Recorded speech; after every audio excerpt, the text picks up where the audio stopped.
The Great Hall of the Galactic Federation Council was buzzing with fear. Representatives from 50 different alien species sat in their floating chairs, talking in worried voices. The massive room was built from crystal and metal with lights that changed colors based on the mood of the crowd.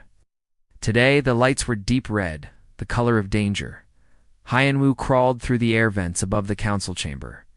His small human body fit perfectly in the narrow space. He wore the gray uniform of a maintenance worker, but hidden cameras were built into his tools. Every word spoken below was being recorded. "Another system has gone dark," announced Vexter, the tall, blue-skinned leader of the council. His arms moved as he spoke, a sign of great stress among his people. "The Zentari colonies. 3 million souls. All gone." The room filled with frightened whispers. Different alien languages mixed together like a storm of sound. Hyenwu understood them all. He had been trained since childhood to speak every major language in the galaxy. "How many does that make?" asked Krillax, an insect-like creature with green shells covering his body. His voice clicked and buzzed through his translator device. 17 systems in the past 6 months, replied Vexter. No survivors, no explanations. Ships found drifting empty. Colonies abandoned overnight. Military bases turned to scrap metal. Down in the crowd, Jihai sat quietly among the diplomatic staff. She looked like any other assistant, young, quiet, taking notes on her data pad. But her eyes were sharp, watching every face, reading every emotion. She had been working in the Federation Council for 3 years. In that time, she had learned every secret, every plan, every weakness. "The energy signatures don't match any known technology," continued Vexter. "Our scientists are completely puzzled. Whatever is doing this, it's beyond our understanding." An old creature named Zolth spoke up. It was one of the eldest species in the galaxy, with wrinkled gray skin and 6 eyes that glowed with ancient wisdom. "There are ... old stories. Legends. From before the Federation was formed, legends." Vexter's voice showed his annoyance. "We face a real threat, not children's tales." The Terran Zolth whispered. The words seemed to make the room colder. The ghost species, the ones who vanished long ago.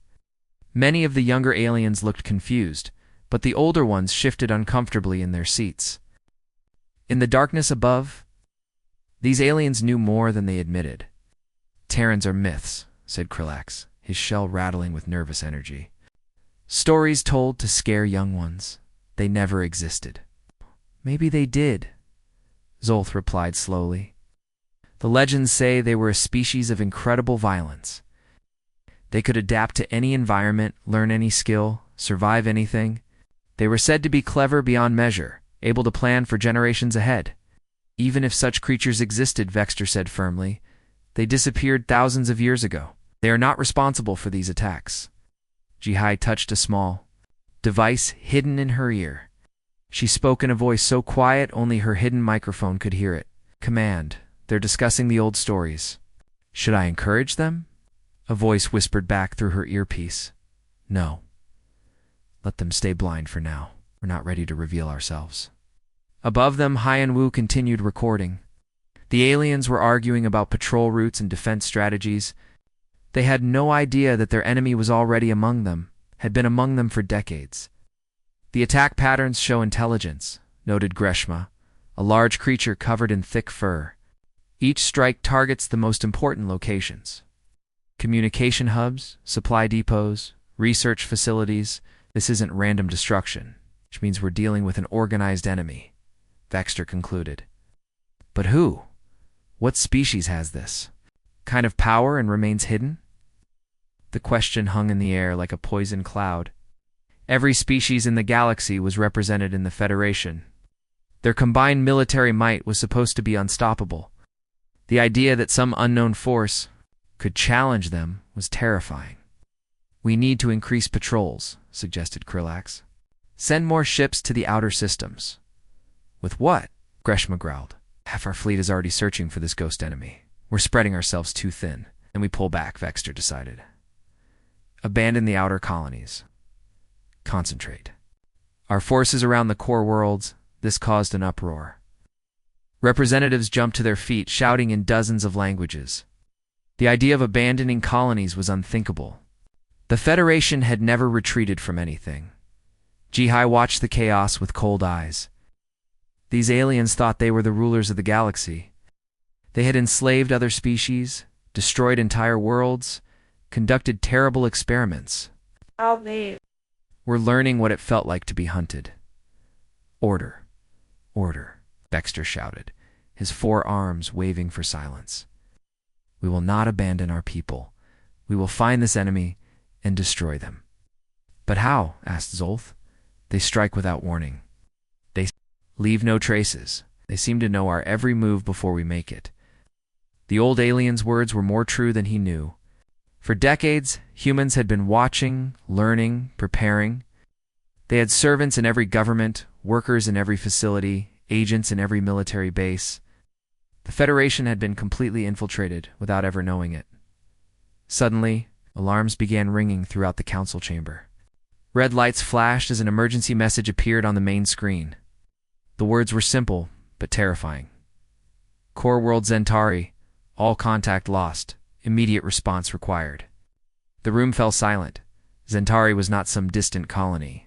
It was one of the most protected worlds in the galaxy, home to billions of citizens and a massive military base. As Zentari had fallen, nowhere was safe. Vexter's blue skin turned pale. How is this possible? Zentari had full defensive systems. Orbital platforms, a complete battle fleet. The same way all the others fell, Zolth said quietly. The Terrans have returned. As the council erupted into panicked discussions, Jihai stood up and walked calmly toward the exit. She touched her earpiece again and spoke in a voice filled with quiet satisfaction. Command, Phase 1 is complete. They still don't know we exist. Federation is in chaos. They're starting to believe the old stories, but they still think we're just myths. Excellent work, came the reply. Return to base. Phase 2 begins tomorrow. It's time to show them what real Terrans can do. Jihai smiled as she left the chamber. Behind her, the most powerful alliance in the galaxy was falling apart from fear of an enemy they couldn't see, couldn't find, and couldn't understand. The myths were about to become very real. The human ship Silent Thunder moved through space like a ghost. Its black hull absorbed light instead of reflecting it, making it nearly invisible against the stars. Captain Minho stood on the bridge, watching the enemy mining station grow. Larger on his screen? Distance to target? He asked quietly. 2,000 kilometers in closing, replied Yenju from her engineering station. She was small even for a human, but her fingers moved across the controls with deadly precision. Their sensors still can't see us. Minho nodded. The stealth technology had taken 50 years to perfect. Human engineers had studied every type of alien detection system, then built ships that could avoid them all. The Federation had no idea that human vessels had been moving through their space for decades. Weapons ready? Minho asked. All systems armed, answered Donghayan from the tactical station. He was older than the others, with scars on his face and arms. Those scars came from alien laboratories, where he had been tortured and experimented on before escaping 15 years ago. Their shields are down. They think they're safe. Minho smiled coldly. The aliens always thought they were safe. They had ruled the galaxy for so long that they had forgotten what it felt like to be prey. Remember, Minho said to his crew, we want this station intact. Need their data files and communication logs. Kill only if necessary. The bridge fell silent as they approached the mining station. It was massive, bigger than most human cities. Hundreds of alien workers lived and worked inside, mining precious metals from the nearby asteroid field. They had no idea that death was coming for them. Initiate infiltration protocol, Minho ordered. Yenju's fingers danced across her controls. The Silent Thunder's computers began talking to the mining station's systems. But this wasn't normal communication. The human ship was injecting carefully designed viruses into the station's network. Their security systems are down, Yenju reported. Artificial gravity failing. Life support switching to emergency power. Internal communications are jammed. Boarding pods ready, Donghayan added. Strike teams are waiting for your order. Minho watched the mining station on his screen. Through the windows, he could see alien workers running in panic as their systems failed around them. Emergency lights were flashing, but the station's automated distress beacon had been silenced before it could send a signal. Launch boarding. Pods, Minho commanded. 6 small pods shot out from the silent thunder. They moved fast and silent, using magnetic clamps to attach themselves to the station's hull. Within minutes, human soldiers were cutting through the metal walls with plasma torches. The first aliens they encountered were Kethler workers, tall creatures with blue skin and 4 arms. They tried to run when they saw the humans, but there was nowhere to go. The humans moved through the station like they had been there before, which in a way, they had. How do they know the layout so well? One terrified Kethler asked his companion. The answer was simple but terrible. Humans had been studying Federation stations for decades. Every design, every floor plan, every weakness had been cataloged and memorized. The Federation had built their stations using standard designs, thinking it would make construction easier. Instead, it had made them easy targets. Minho watched the operation from his command chair. His soldiers moved through the station with perfect coordination, securing key areas and capturing important personnel. The station's commander, a large creature named Vorthak, was found hiding in his office. "Who are you?" Vorthak demanded, as human soldiers surrounded him. "What do you want?" The lead soldier removed his helmet, revealing a young human face. "We're the ones you forgot existed," he said simply. "The ones your people hunted and caged like animals." Vorthak's eyes widened with shock. "Impossible.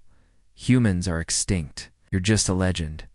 "Do legends do this?" the soldier asked, gesturing to the disabled station around them.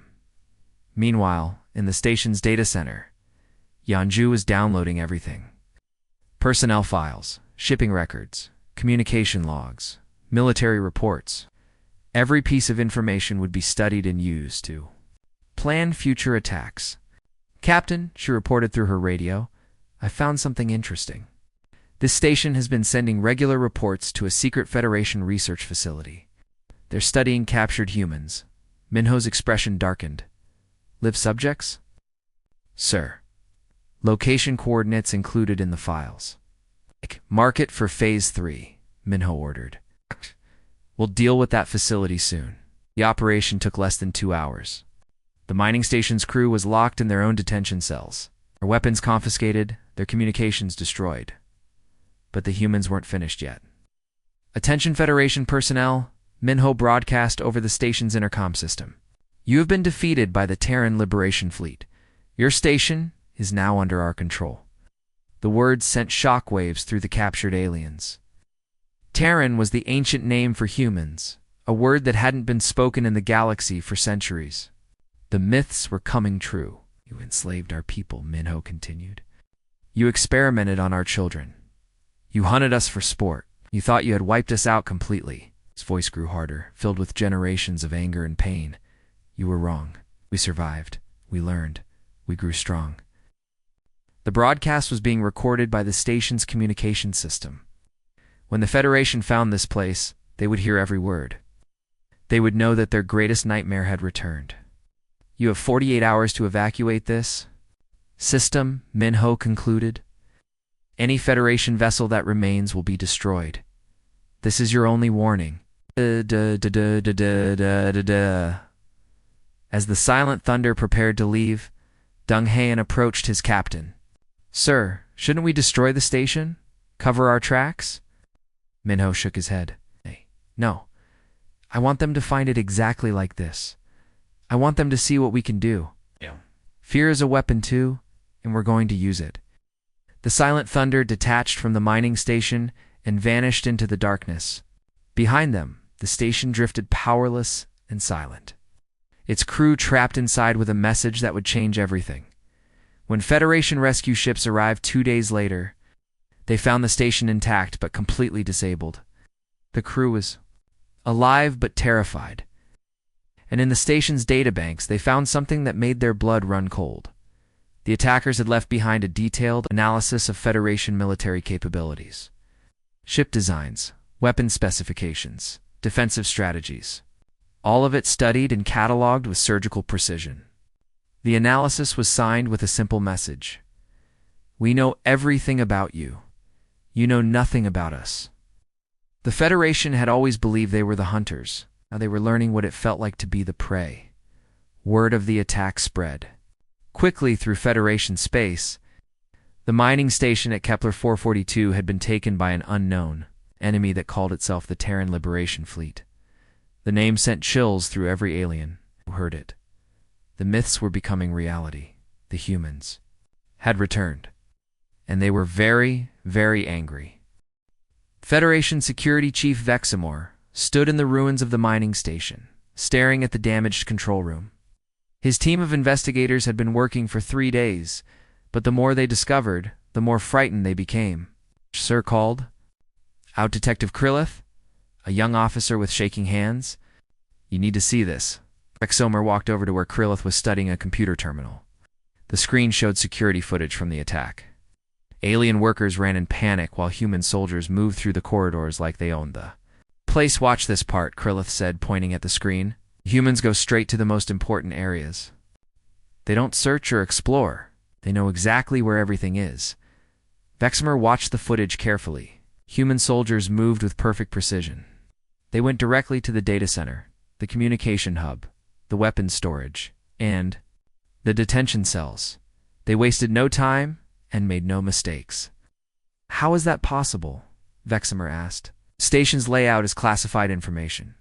That's what worries me, sir, Krillith replied. Either they studied our building plans or ... or what? Or they've been here before, as workers maybe, or visitors. The thought made Vexamore's skin crawl. He looked around the station with new eyes. How many humans had worked here over the years? How many had been servants, cleaners, maintenance workers? The Federation had always used lower species for simple jobs. They never paid attention to who these workers really were. Meanwhile, on the other side of the galaxy, Seo Jin sat in his hidden command center. The room was carved into the heart of an asteroid that the Federation had been using as a fuel depot for 20 years. They had no idea that humans had been living inside it the entire time. Status report, Seo Jin said to his communications. Officer, all networks are active, sir, came the reply.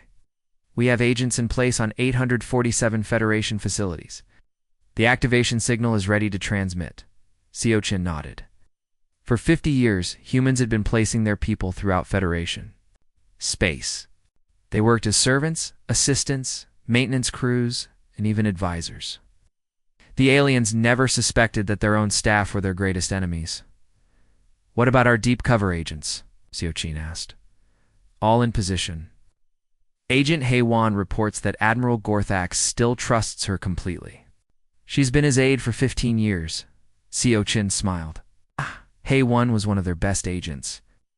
She had spent 15 years serving coffee, taking notes, and organizing meetings for one of the Federation's most important military leaders. In that time, she had learned every secret, every plan, every weakness of the Federation Navy. Sir, another officer called out, we're receiving reports from the field. The Federation is increasing security checks on all facilities. Let them, Seo Jin said calmly. They're looking for the wrong things. They're searching for weapons and explosives. They have no idea that their greatest threat is information. Back on the damaged mining station, Vexamore was making a disturbing discovery. His team had found employment records going back 30 years. Hundreds of different species had worked on the station over the decades, including dozens of humans. Krillith said urgently, look at this. The human workers all had perfect records, never missed a day, never caused problems, always volunteered for extra shifts. So they had access to everything? Security codes, computer systems, structural plans. They could have mapped every inch of this station. Vexamore felt sick. Pulled the records for all Federation facilities. I want to know how many humans have worked in sensitive positions. The answer came back 3 hours later. The number was staggering. Thousands of humans had worked throughout Federation space over the past 50 years. They had been janitors in government buildings, technicians on military bases, clerks in research facilities, and assistants to high-ranking officials. They've been everywhere, Krillith whispered. for decades. At that moment, across the galaxy, Jin gave the order that would change everything. Activate all networks. Begin Phase 2. The signal went out instantly, carried by hidden transmitters that had been built into Federation communication systems years ago. On 847 different facilities, human agents received the same message. The time has come. Execute Protocol 7. Haywan was serving T2, Admiral Gorthax, when her hidden communicator buzzed. She glanced at the message and smiled. After 15 years of waiting, it was finally time. Admiral, she said politely, I need to update your personal computer. There's a new security patch. Of course, Haywan, the Admiral replied without looking up from his reports. You know, I trust you completely. Haywan walked to the Admiral's personal terminal and began typing. But she wasn't installing a security patch. She was uploading 15 years of collected intelligence directly to human command. Every battle plan, every fleet position, every secret weapon, all of it was being transmitted to the human fleet. At the same time, in facilities across the galaxy, other human agents were doing the same thing. Janitors uploaded building plans, sent weapon specifications. Clerks transmitted personnel files. In the span of 1 hour, the humans gained access to more classified information than the Federation had created in a century. But the humans weren't finished. As the data upload completed, they began the second part of their mission. One by one, Federation facilities started losing control of their own systems. On military base Alpha 7, the human maintenance crew activated hidden programs in the base's computer network. Blast doors slammed shut, trapping soldiers in their barracks. Weapons systems shut down. Communication arrays went offline. At Research Station Gamut 12, the human lab assistants triggered emergency lockdown procedures. The station's scientists found themselves sealed in their own laboratories, unable to call for help. On Government Center Beta 3, human clerks and assistants simultaneously activated security protocols that locked down the entire building. No one could enter or leave. All communications were cut. Admiral Gorthax was still reading his reports when his office door suddenly sealed itself. Red lights began flashing as his computer system shut down. What's happening? He demanded. Haywan stood calmly by his desk, no longer pretending to be a harmless assistant. You're experiencing a hostile takeover, Admiral. Your facility is now under human control? Impossible. You're just a servant. I'm a lieutenant commander in the Terran Liberation Fleet, Haywan replied. I've been studying your operations for 15 years. I know your fleet positions, your battle plans, your weapon capabilities. I know everything. The Admiral's face went pale. How many of you are there? More than you ever imagined, Haywan said. We've been your servants, your workers, your assistants. We've been invisible to you for so long that you forgot we existed. All across Federation space, the same scene was playing out. Trusted employees were revealing themselves as human agents. Facilities were being locked down. Decades of intelligence was being transmitted to the human fleet in his command center. Jin watched reports flood in from across the galaxy. The intelligence coup was even more successful than they had hoped. Sir, his communications officer reported, we're receiving data from 847 facilities. Military bases, research stations, government centers. We have complete intelligence on all of them. What about resistance? Jin asked. Minimal. Most facilities are completely locked down. The Federation has no idea how many of their own people are actually working for us. Jin looked at the massive display screen showing the galaxy. Red dots marked every facility under human control. There were hundreds of them, spread across every sector of Federation space.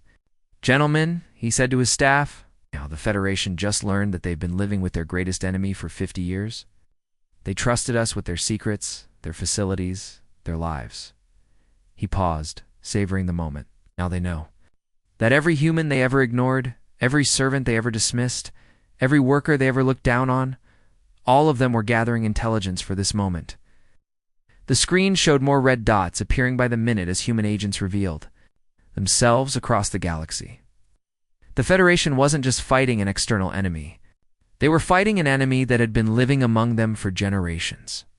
Phase 2 is complete, Seokajin announced. The Federation now knows the truth. We are everywhere. We see everything. And we remember everything they did to us. The hunt was about to begin.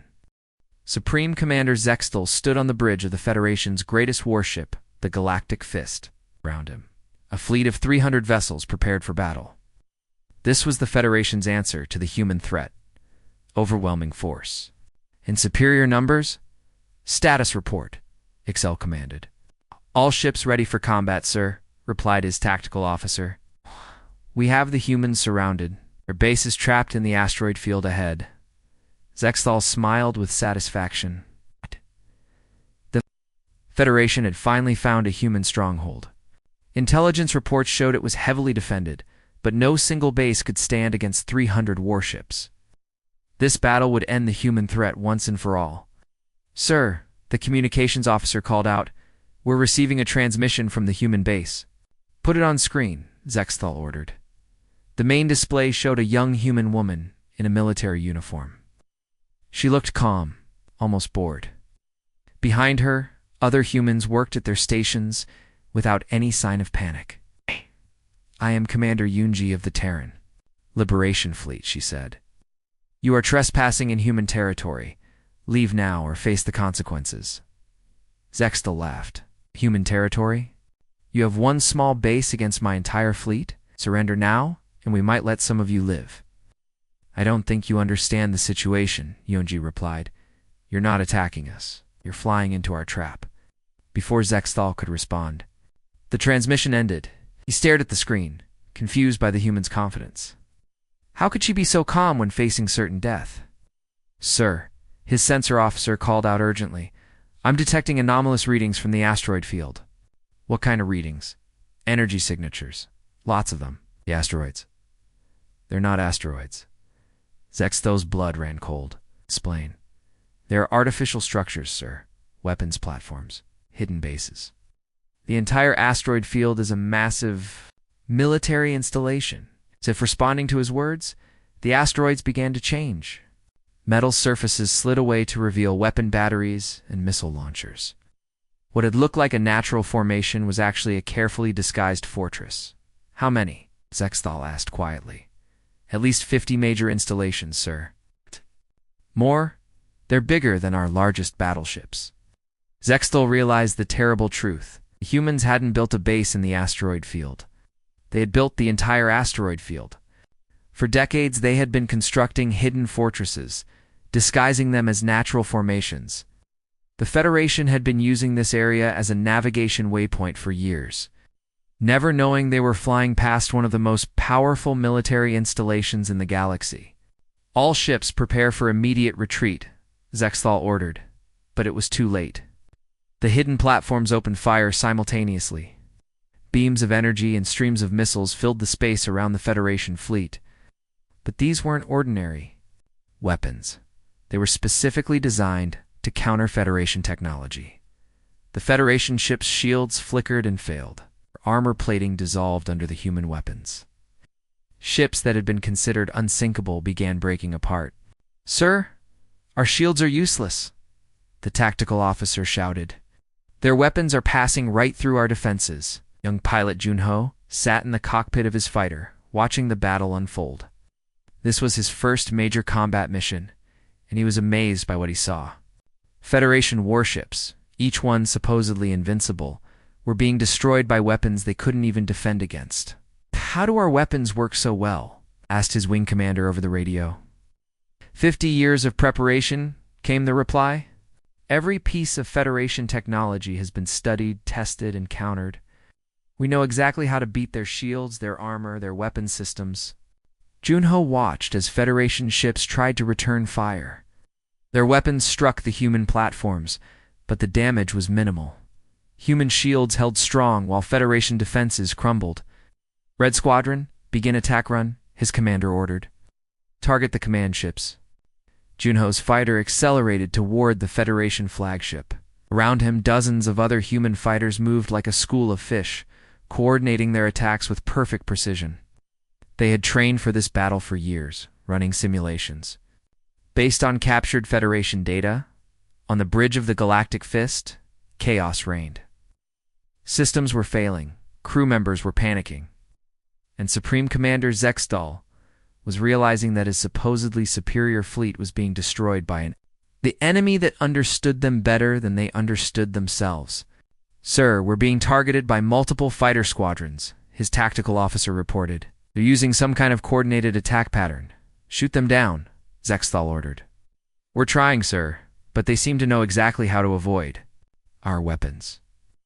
They're flying in patterns that exploit blind spots in our defensive systems." Zextal watched in horror as human fighters danced around his fleet's weapons fire.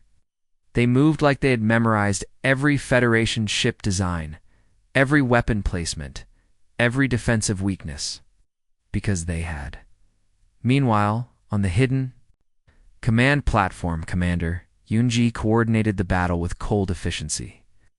Her screen showed the positions of every Federation ship, every weapon, every escape route. The humans had been planning this battle for decades. Status report. She requested. "Enemy fleet is down to 60% strength," her tactical officer reported. "Their command structure is breaking down. Ships are trying to retreat, but they're flying into our outer defense grid." Yunji nodded. The Federation ships were trying to escape, but they were running into more hidden platforms positioned throughout the system. Every route they took had been anticipated and blocked. "Sir," her communications officer called out, "we're receiving surrender requests from 17 Federation ships." "Accept the surrenders," Yonji ordered. "But keep firing on any ship that continues to resist." The battle was turning into a complete rout. Federation ships that had entered the system with confidence were now desperately trying to survive. Many were surrendering rather than face certain destruction in his fighter. Junho watched a massive Federation battleship break apart under concentrated fire from human weapons platforms, and the ship had been one of the Federation's pride vessels. Supposedly unsinkable, now it was spreading debris across space. "This is incredible," he said over the radio. "They can't touch us." "That's what happens when you study your enemy for 50 years, his wing commander replied. "We know everything about their ships, their tactics, their weaknesses. They know almost nothing about us." Supreme Commander Zextal made the hardest decision of his military career. All ships, full retreat, emergency jump to hyperspace. But even retreat was costly. The human platforms continued firing until the last Federation ship disappeared from sensors. Of the 300 vessels that had entered the system, only 87 escaped. The rest were destroyed or captured. As the battle ended, Yonji stood on her command platform, looking out at the debris field where the Federation fleet had been. Her forces had achieved total victory with minimal losses. The Federation's most powerful fleet had been crushed by an enemy they had underestimated. "Send a message to all Federation territories," she ordered. "Tell them what happened here. Tell them that the Terran Liberation Fleet has just destroyed their strongest battle group with ease." The message was simple but terrifying. "You came here with 300 ships. You left with fewer than 90. This is what happens when you underestimate humans. We have been preparing for this war for 50 years. Every ship you build, every weapon you create, every tactic you develop, we already know how to defeat it." The battle at the asteroid field sent shockwaves throughout Federation space. Their greatest military force had been destroyed by an enemy that seemed to know their every move before they made it. News of the defeat spread quickly. The humans weren't just lucky survivors hiding in the shadows. They were a highly advanced military force that had been studying and preparing for war for decades. Fear began to replace confidence throughout the Federation. Their strongest fleet could be destroyed so easily. What hope did they have against an enemy that understood them better than they understood themselves? The tide of war had turned. The hunters had become the hunted. The Federation Council met in emergency session, but this time the Great Hall was different. Guards stood at every entrance. Every alien present had been scanned for weapons and recording devices. Trust was dead, and paranoia ruled everything. "We can't trust anyone," declared Supreme Counselor Vexter, his forearms shaking with stress. "Any one of our staff could be a human spy. Any worker, any assistant, any advisor. The mood in the room was dark and fearful. 3 weeks had passed since the disaster at the asteroid field. News of the defeat had spread throughout Federation space, causing panic and rebellion. Several member species had already withdrawn from the Alliance, afraid to be targets of human revenge. "What about our own people?" asked Krillax, his shell clicking nervously. "How do we know that any of us are truly loyal?" The question hung in the air like poison. If humans could pretend to be servants for decades, maybe they could pretend to be anything. Maybe some of the council members themselves were human agents. "Genetic testing," suggested Greshma. "We test everyone. DNA scans to prove species identity." "And what about surgical alteration?" Zolth asked quietly. "The humans have had 50 years to perfect disguise technology. It could look like any of us." The council fell silent. The idea that humans might be sitting among them, listening to their every word, was terrifying. They had ruled the galaxy for centuries, but now they felt like prisoners in their own government. Meanwhile, on a hidden human base built inside a moon, Byung-ho prepared for the most important mission of his life. He was a negotiator, trained in alien psychology and diplomatic protocol. His job was to offer the Federation one last chance to surrender. "Are you sure about this?" asked his assistant, a young woman named Su-young. She bore scars on her arms and face marks left by alien doctors who had experimented on her when she was a child. "They need to know we're willing to talk," Byung-ho replied. "Some aliens might be reasonable. Some might choose surrender over extinction." Sui-young laughed. "Bitterly reasonable? These are the same creatures who treated human children like laboratory animals, the same ones who hunted us for sport." She rolled up her sleeves, showing more scars. "Look at what they did to me. I was 8 years old when they captured me. 8. They wanted to see how much pain a human child could survive before dying." Byung-ho had heard stories like this many times. When the Federation first encountered humans, they had seen them as an inferior species. Humans were captured, enslaved, experimented on, and worse. Children were taken from their families and used in medical research. Entire human colonies were destroyed for entertainment. "I remember the games," Su-young continued. "Rich aliens would bet on how long humans could survive in different environments. They would drop us on hostile planets and watch us die slowly." "That's exactly why we need to try diplomacy first," Byung-ho said gently, "to show that we're better than they are." But even as he spoke, other humans were preparing for war. General Chungmin stood in the command center of the human fleet, studying reports from across the galaxy. His forces were ready for the final assault. "How many ships do we have?" he asked his aide. 1,200 vessels, sir, all equipped with the latest technology. It's all crewed by soldiers who remember what the Federation did to our people." Chungmin nodded. The human fleet had been built in secret over 5 decades. Hidden shipyards in dark space had constructed vessels that were more advanced than anything the Federation possessed. Every ship was a weapon of revenge.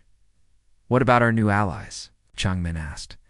7 species have joined us, sir. They all have their own reasons for hating the Federation.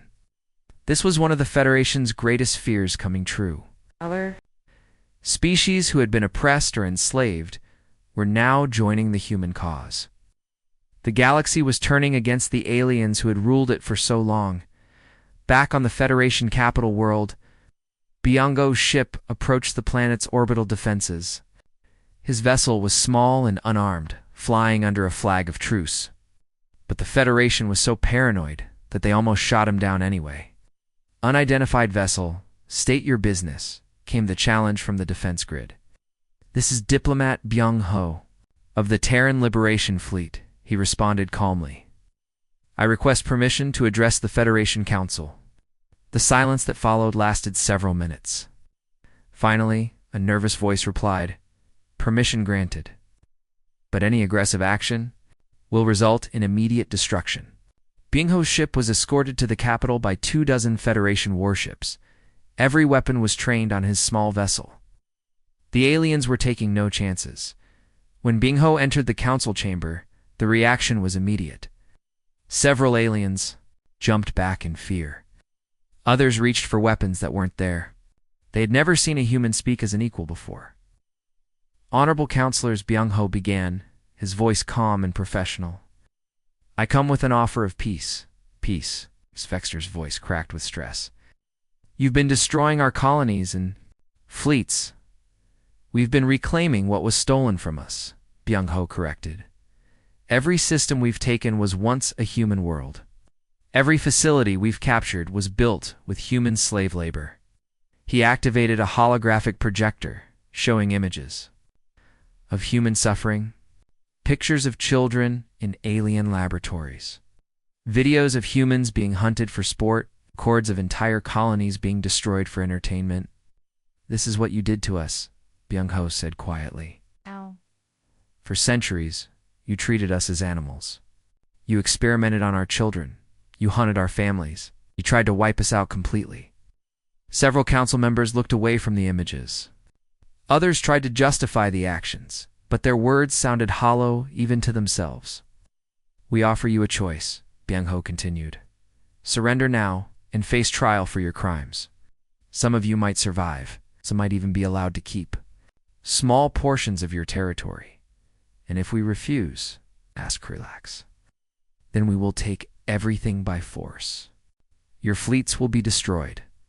Your worlds will be conquered. Your species will face the same fate you tried to give us. You're talking about genocide, Vexter protested. No, Byung-ho replied. Genocide is what you did to us. What we're offering is justice. The council erupted into angry debates. Some aliens wanted to surrender immediately. Others called for total war. Fear and desperation ruled their decisions.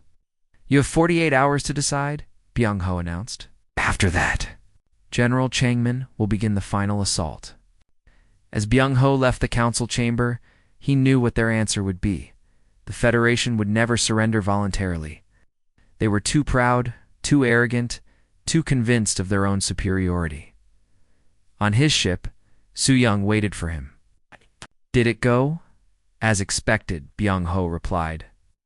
They refuse to accept responsibility for their crimes. They still think they can win this war. What now? We show them what humans are really capable of. Word of the diplomatic meeting spread quickly throughout the galaxy. The humans had offered peace, and the Federation had rejected it.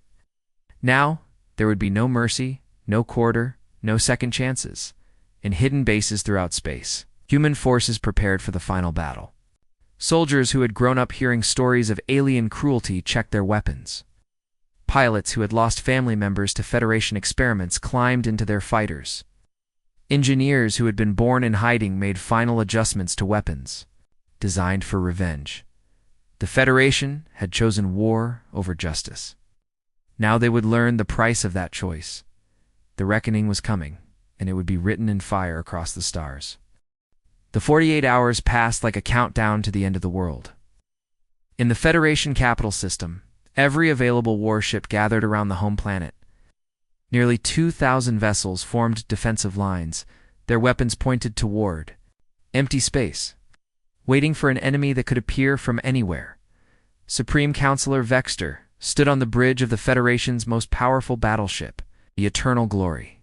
Around him, his officers tried to look confident. But fear showed in every movement, every nervous glance at the sensor screens. Any sign of them? Vexter asked. Nothing on sensors, sir, replied the tactical officer. Space appears empty. That means nothing, Vexter muttered. We've learned that humans can hide anywhere. Suddenly, space itself seemed to ripple like water. The human fleet appeared as if emerging from another dimension. Ship after ship materialized until the darkness was filled with sleek black vessels that gleamed like metal sharks. How many? Vexter whispered. 1,200 confirmed contacts, sir. No. ... Wait. More ships are appearing.